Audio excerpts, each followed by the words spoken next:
Yes, third video I guess is in order in this point. So let me just take it from the top here.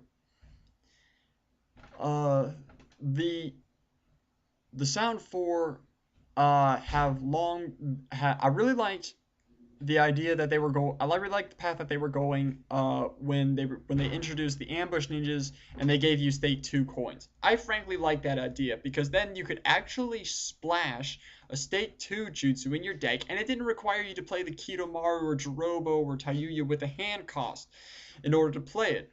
So I really liked it, and this I actually even like even better because this even incorporates older cards that were in the approaching wind, and now it brings them in a new chronicle. Excuse me, I believe it was a new chronicle that it was in, maybe. Um, that it brings cards from a new chronicle and it brings it to now. It makes the north, south, east, and west gate missions very much playable now. Um,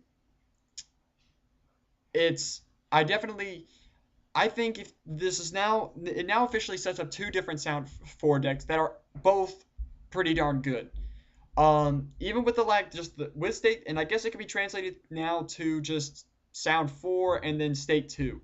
Uh, Copyright those deck names. You heard it here first. State two decks and then the real sound four decks. But anyway, it's really it's even I would even go as far to say that if it can be done right, it can be almost just as annoying as puppet decks. The reason I say that is because granted there's not as many of it, there's not as many, but they're just a little bit more easier to stay alive than the puppets. And granted, there might not be much jutsu heavy for them, but it's their effects that make them just as irritating.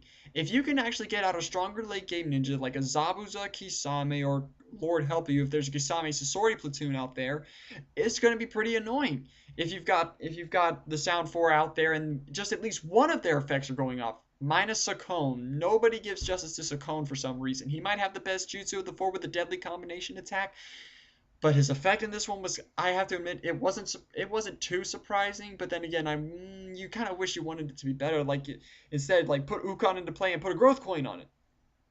But anyway, that's my wish. I just want Sakon to be a little bit more playable. Um, but all of them are very good effects if you can get them out there.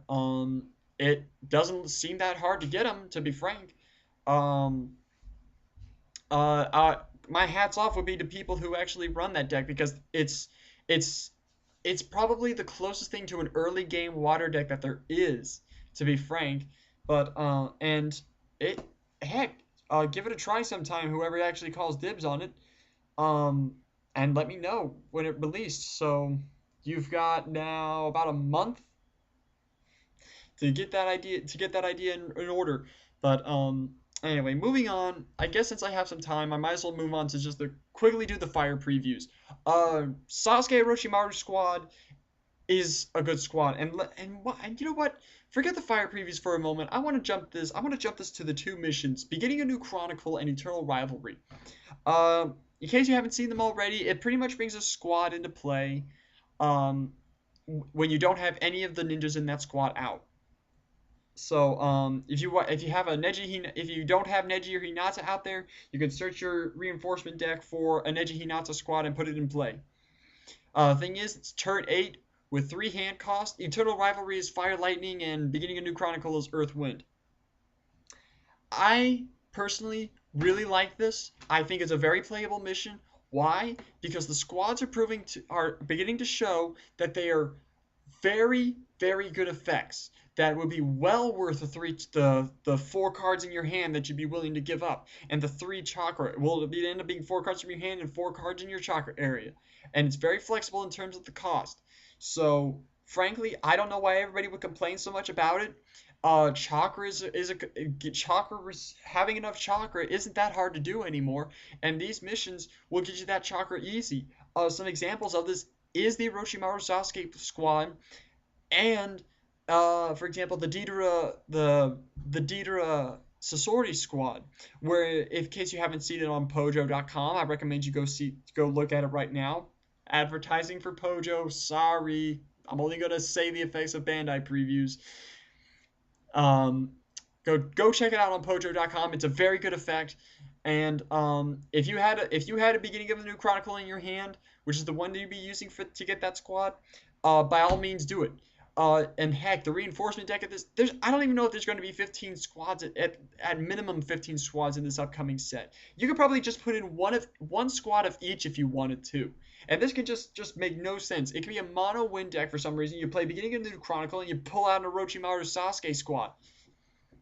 Certainly scare the crud out of your opponent if that ever happened. It's not hard to do, even if it's late game, and getting that squad out there is just more than easy enough. It will help you out enough. It really will. I don't know why everybody has a problem with it. The squad effects are all good, and it's well worth the 3-hand cost that the mission has. And it's going to give me 4 chakra. And if if you have a win deck, then that's just works more in your favor. So quite frankly, almost all these squads I pretty much adore.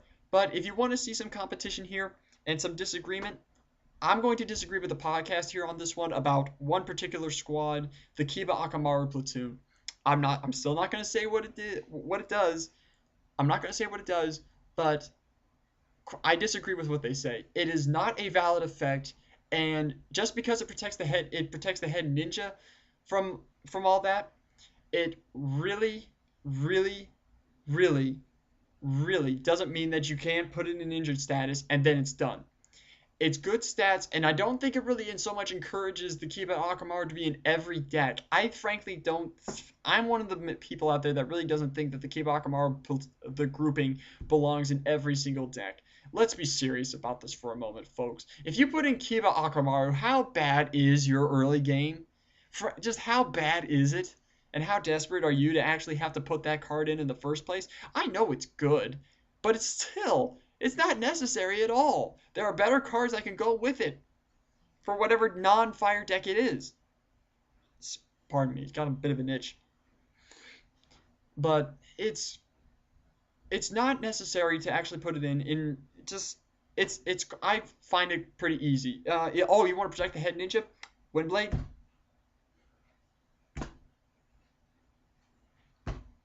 And if you get it out late game, okay, are you actually going to expect to have your Kiba Akamaru's 2 ninjas out there that late in the game?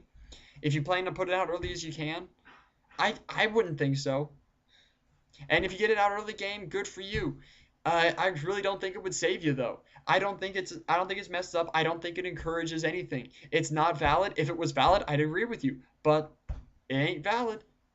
Injure it. Get that head ninja while that effect isn't there. So I frankly don't see what the big deal is. I don't think it's an obstacle, but it's not a hard obstacle to get around. Every deck has got something that can get around that one way or another. So, yeah. Sorry, but I agree to disagree. But anyway, wow, this was surprisingly 3 videos. Quickly, take care of yourselves. I'll probably make another video by the time the next preview comes out. So, peace out. Be nice. Be nice about the OC effects. Be nice. No need to get personal. Be nice on this forums. We are a friendly forums.